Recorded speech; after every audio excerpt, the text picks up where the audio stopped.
Hola, ¿qué tal amigos de Chihuahua? Bienvenidos a Expectativa Noticias, bienvenidos a Canal 28. Saludamos también a quienes nos ven a través de Canal 2 en Ciudad Cuauhtémoc. Un abrazo muy afectuoso para todos ustedes en este viernes ya de fin de semana. Vamos directamente con la información.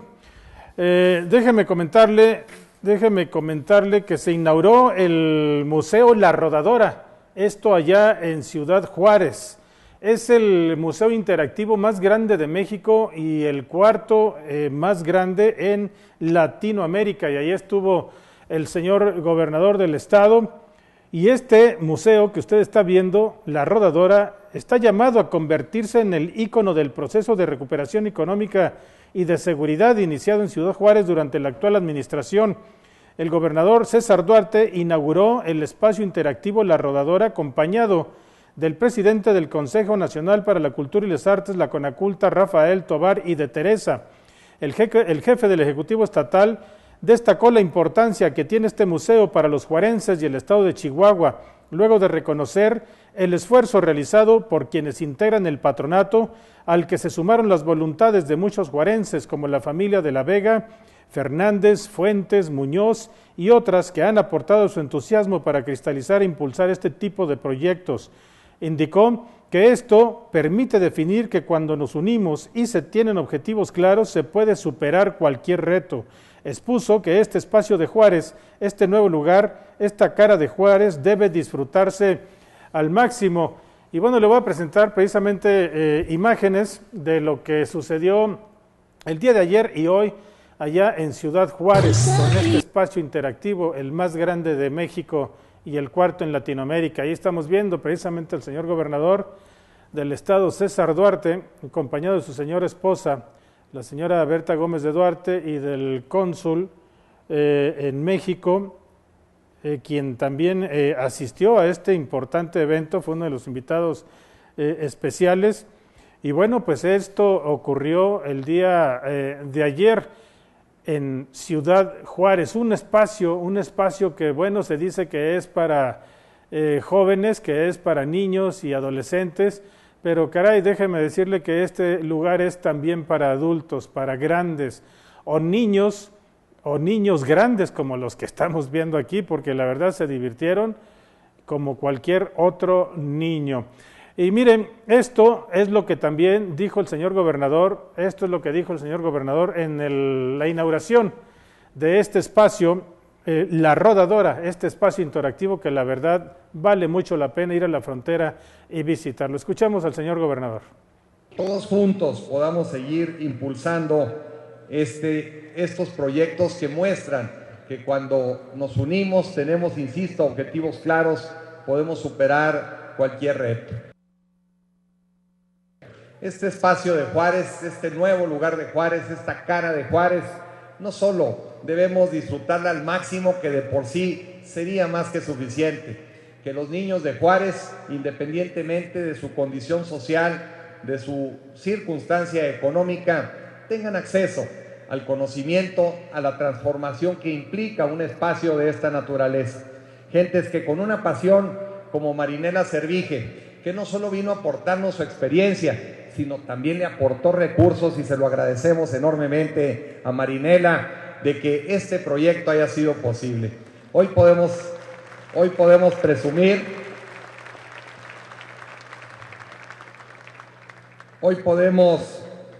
presumir que sin duda el Museo de la Rodadora es uno de los mejores museos del mundo. Es uno de los mejores museos, sobre todo moderno, accesible, pero que dibuja perfectamente el entorno de una ciudad, de una frontera a la cual pareciera que la falta de identidad ha venido borrando esos lazos que construyen sociedad, que construyen sin duda la cohesión de una comunidad que requiere esos lazos para seguir siendo fuertes y seguir enfrentando los retos del futuro. También en su intervención el señor Rafael Tovar y de Teresa, quien es el presidente del Consejo Nacional para la Cultura y las Artes, durante su participación en este evento, Tovar y de Teresa, quien acompañó al gobernador en representación del presidente de México, Enrique Peña Nieto, dijo que Ciudad Juárez tiene un lugar importante en la historia de México. Se refirió además a 3 circunstancias específicas. La primera de ellas, cuando en el punto más alejado de la República, Benito Juárez instala la presidencia itinerante y desde ahí puede dar lugar a lo que se llamará la República restaurada. En segundo lugar, cuando se firman aquí, en Ciudad Juárez, dando término a la presidencia de Porfirio Díaz, los tratados, e iniciando de esta forma la Revolución Mexicana. También dijo Rafael Tovar y de Teresa que allí en Ciudad Juárez se recibió por primera vez en la historia de México a un mandatario norteamericano, al presidente William Taft, y siendo Díaz, Porfirio Díaz, el primer presidente mexicano que estuvo en territorio extranjero.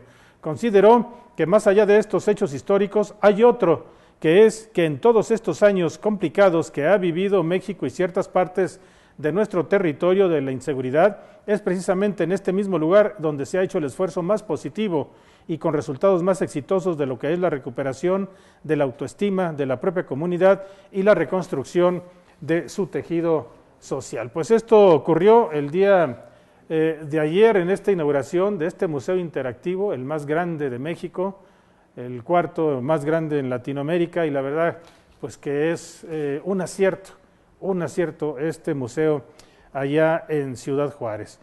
Mire, también déjeme decirle en otras cosas que la Universidad Autónoma de Chihuahua, la UACH, ya está lista para recibir el nuevo ciclo escolar con 8,000 estudiantes. El rector de la Universidad Autónoma de Chihuahua, Enrique Sáenz Sáenz, informó que la máxima casa de estudios de Chihuahua se encuentra ya lista para el inicio de este nuevo ciclo escolar, en el cual se va a contar con el ingreso de 8,000 estudiantes. De nueva cuenta, este nuevo semestre, las labores académicas se van a reiniciar en las facultades de las extensiones, dijo, ya estamos listos, indicó el rector, al ser cuestionado respecto al inicio de este nuevo ciclo escolar. Dijo que actualmente se cuenta con el ingreso de cerca de 8,000 estudiantes en los programas educativos que ofrece la Casa de Estudios de Chihuahua y que fueron distribuidos en las diversas carreras. Y hoy se reunió el diputado Francisco Salcido Lozoya, se reunió con habitantes de la colonia Progreso Nacional, la cual está ubicada al norte de la ciudad.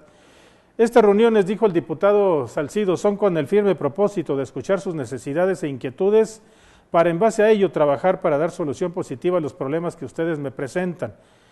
Durante dicho encuentro, los habitantes solicitaron al legislador su intervención para llevar a cabo diferentes gestiones, dentro de las que destacan la reparación de lámparas de alumbrado público que se encuentran fundidas en algunas calles, dice el diputado Salcido, dar seguimiento a gestión ante el Consejo de Urbanización Municipal para que se continúe con la pavimentación de las calles de su colonia y otras obras ante la Junta Municipal de Aguas y Saneamiento. Y también déjeme decirle que la presidenta del DIF estatal, la señora Berta Gómez de Duarte, dio a conocer que a poco más de 2 años que se instauró el Fondo de Atención a Niños y Niñas, Hijos de las Víctimas de la Violencia, el FAMVI, se ha brindado el apoyo a cerca de 500 personas. Explicó que al momento de que se puso en marcha la estrategia, se tuvo la atención de numerosas personas, situación que aseguró ha ido disminuyendo de manera radical en los recientes meses. La primera dama abundó que durante el primer semestre del 2013 tan solo se tuvieron la solicitud de 200 ingresos al esquema del FAMVI, lo cual considera es una demostración que la violencia ha bajado de manera considerable. La señora Berta Gómez de Duarte, presidenta del DIF estatal, refirió que en Ciudad Juárez es donde se ha brindado la mayor atención, seguida de Chihuahua capital, ya que son las zonas que tenían el mayor número de violencia. Refirió que a través del Fondo Especial que instauró la presente administración, se brinda apoyo psicológico, se ofrecen becas y se les atiende de manera integral para darles una oportunidad de que puedan seguir adelante, posterior a sus efectos por la pérdida de un padre o de su madre. Así que pues cerca de 500 personas, más de 5,000 niños, mejor dicho, más de 5,000 niños atendidos por el FAMVI.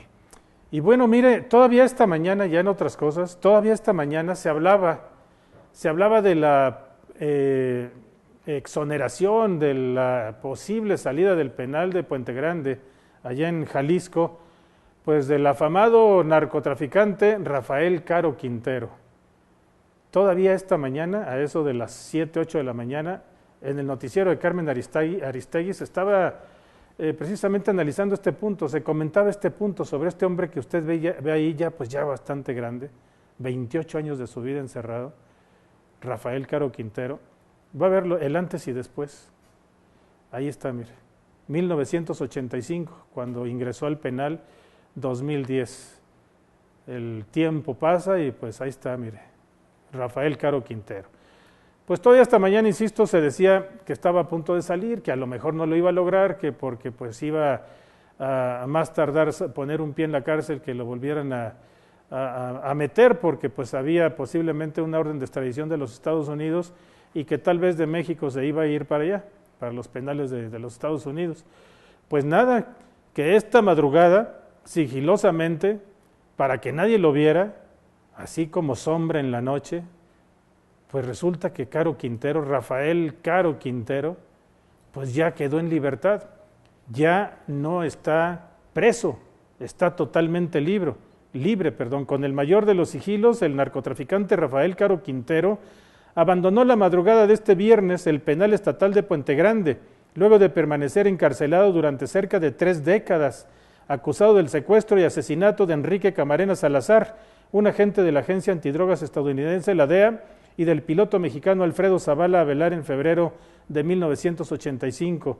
El capo pasó los últimos 3 años recluido en el penal estatal luego de ganar un amparo para abandonar el penal de máxima seguridad de Puente Grande.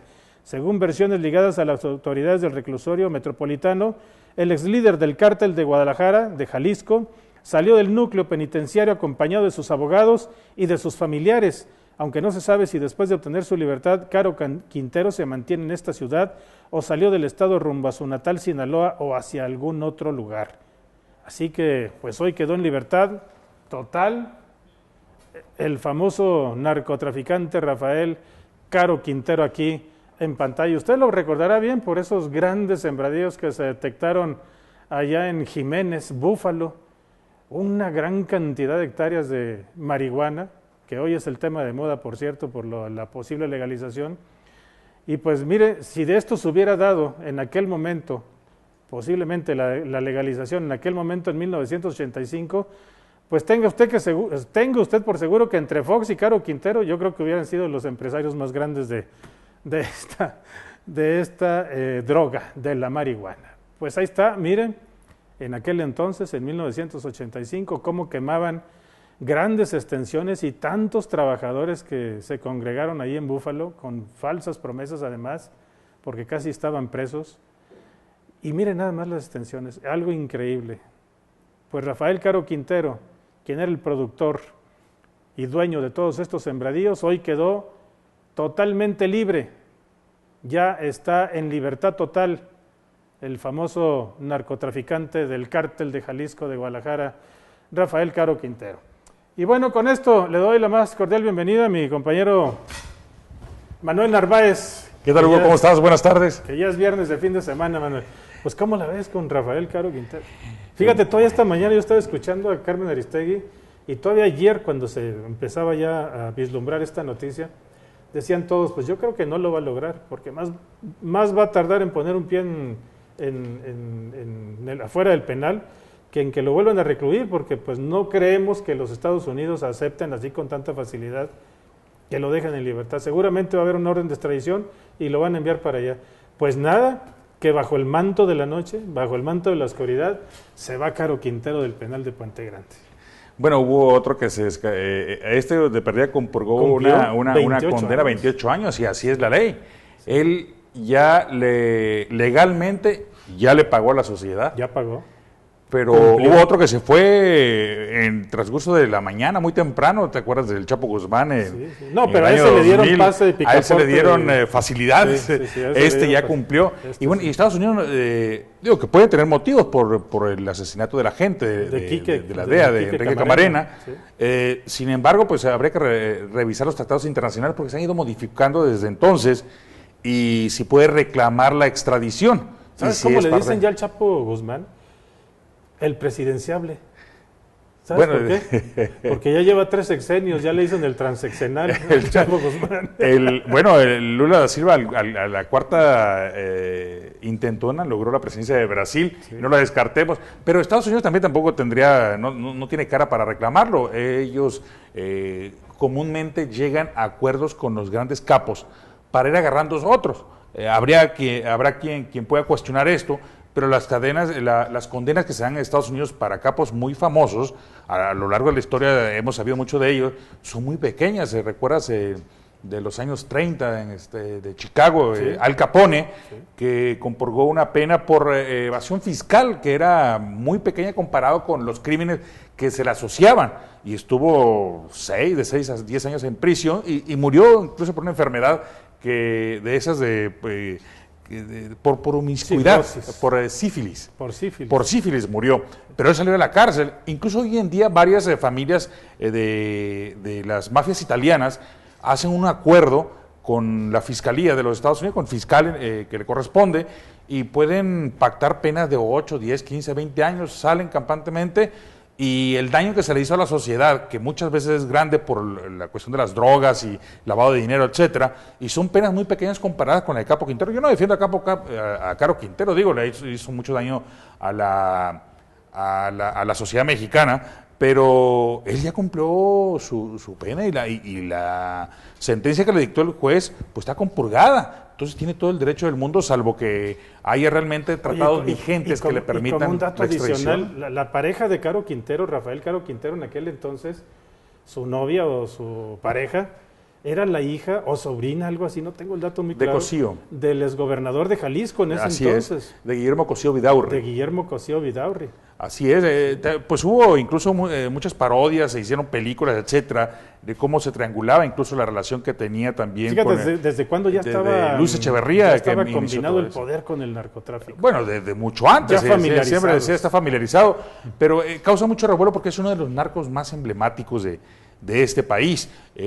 También recordarás a García Ábrego, él debe estar compurgando su pena ya. Juan García Ábrego, del cártel del Golfo. Que a él le aplicaron el 33 constitucional, creo que es el 33 constitucional que aquellas personas que son consideradas non gratas en territorio nacional son inmediatamente expulsadas de sus países, y García Ábrego, para esa fortuna de él, había nacido en los Estados Unidos y fue entregado inmediatamente en una acción que recuerdo en aquellos entonces cuando leí la noticia de cómo fue capturado, de un trabajo de inteligencia muy interesante, muy importante, a diferencia de cómo ahora se combate al crimen organizado a punta bayoneta calada, ¿no? Como se dice en el argot de los marinos, etcétera, ¿no? Pero bueno, el causa mucho revuelo por lo que significa, y también pues para ir haciendo un poquito más de contrapeso a las noticias que son más importantes en estos días, que tienen que ver con la reforma de Hacienda, que tiene que ver con la reforma de Pemex, que tiene que ver con la legalización de la marihuana, sí. Que para mí la legalización de la marihuana es un distractor. Y lo del capo de Caro Quintero, pues es una noticia que cobra relevancia por sí mismo. Aquí en Chihuahua, pues tenemos ese grato recuerdo del año 86, fue cuando se descubrió ese planteo de marihuana en Búfalo, como tú lo mencionaste, en el municipio de Jiménez. Ahí muy cerca de Jiménez. Y 20 años más después, en el 2005, creo fue, 2006 también, que se descubrió otro, pero en Coronado, de las mismas proporciones. Y que nadie veía y estaba a la orilla de la carretera. No, y hoy en día sigue siendo igual. Se habla mucho del Círculo Dorado que confluye entre las fronteras de Chihuahua, Durango y Sinaloa, y hacen operativos de gobiernos de un lado, gobiernos de otro lado, y el caso es que pasa absolutamente nada. Sin embargo, todo el mundo sabe de que todo el mundo está metido en el ajo, los que viven ahí, unos por necesidad y otros porque son obligados por la mafia, y el Estado mexicano pues nomás ve que es el Triángulo Dorado asociado negativamente con las drogas, pero no caen capos grandes, ya no caen como estos de Caro Quintero, García Ábrego. Ya no caen los peces gordos. Ya no. Que en algún momento... O los que ya no sirven, o son abatidos, bueno, algún esfuerzo que hace, y eso sí es mi reconocimiento a las Fuerzas Armadas, tanto la Marina como el Ejército, que han dado golpes muy fuertes, tanto la administración pasada como la actual, que ya lleva por lo menos uno. Pero esto no debe asustarnos, el que salga de la cárcel del Caro Quintero, si ya pagó su condena, si ya cumplió con la sociedad, si salió rehabilitado, lo dudo mucho, pero él ya cumplió con la sociedad su pago por la afrenta que le hizo y por la sentencia que le dieron. Así que los Estados Unidos no tienen por qué ponerse en ese plan o de ese modo porque ellos no tienen cara para venir a reclamar. A sus capos, a los grandes capos, incluso de capital, los de cuello blanco, que son los que más daño le hacen a las finanzas de Estados Unidos, a eso le dan condena de 10, 15 años. Y además lo están legalizando, Pues, y en el caso de la marihuana, que es un tema muy interesante, muy importante. ¿Con qué calidad moral se quejan de lo que ellos mismos están propiciando? Propiciando, sí. Decía Felipe Calderón, y al final no es justo que nosotros ponemos los muertos y el costo político y allá la están legalizando y un pretexto que son para fines curativos. Y no se diga el trasiego de armas, que también es otro punto, aunado. El rápido y furioso es un tema que ahí se quedó.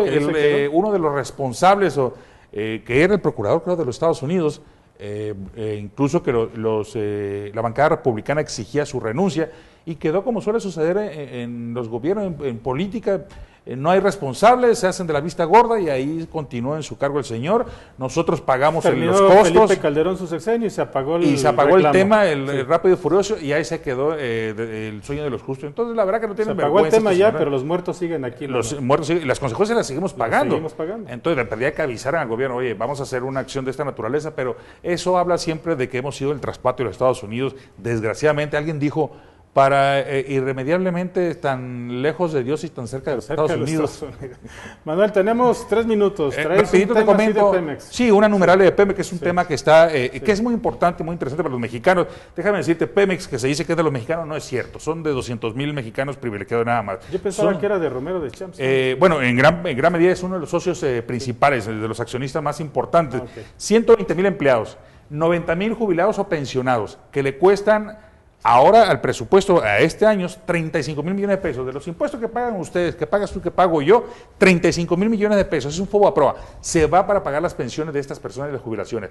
Que a diferencia del IMSS y del ISSSTE, del IMSS, que creo son máximo 25,000 pesos, aquí se pagan hasta 110,000 pesos a los funcionarios que se jubilaron ahí, que entraron a los 10, 15 años, a los 15 años de edad, se lo heredaron sus padres, y luego se jubilan a los 35, 40 años con unos salarios de 110,000 pesos. Bueno, nosotros estamos pagando eso. Sin embargo, el problema es grandísimo. Pemex es la empresa a nivel mundial que más impuestos paga, el 56%. 900,000 millones de pesos pagó el año pasado. Quiere decir que nuestra economía sigue petrolizada y así va a continuar mientras no haya capacidad de los gobernantes para tener otras alternativas que nos den mayores fuentes de ingresos. ¿Inversión extranjera, Manuel? ¿Pudiera ser? Yo no riño con eso. Yo creo que sí es necesario la inversión. Digo, si el gobierno no tiene el dinero, pero sí cuidarlo. Hay un debate muy importante, están participando gente que sabe del tema, sobre todo académicos de la UNAM, del Politécnico, del Tecnológico de Monterrey. Me gusta cómo están participando. Yo creo que tendría que ser abierta y creo que valdría la pena una consulta. No como la pretende hacer el PGR, que todo lo quiere llevar a la calle. ¿Reforma energética con inversión extranjera? Yo sí estaría de acuerdo en inversión privada. Puede ser extranjera, puede ser mexicana. Creo que Carlos Slim es uno de los más interesados en participar, siempre y cuando el Estado tenga la rectoría. Necesitamos esto. ¿Con la inversión extranjera se privatiza Pemex? Pues no necesariamente. No, pues es que se privatiza incluso con inversión mexicana. El simple hecho de hablar de inversión privada, estamos hablando, claro. No es se privatiza una parte, pero mantiene la rectoría del Estado. O sea que si hay algo que pueda poner en riesgo los ingresos o es como sucedió en el 38. Y otra es participación, ¿no? Así es. Entonces, yo creo que se confunden los términos, ¿no? Y también de mala fe quienes con esa hipocresía del nacionalismo que se enredan en esa bandera y que no quieren permitirlo. Yo creo que vale la pena la inversión, hay que cuidarla muy bien. Por eso me refiero que hay que hacer un análisis, una consulta a la sociedad en general para dar nuestra opinión. Yo creo que sí vale la pena, está en números negros,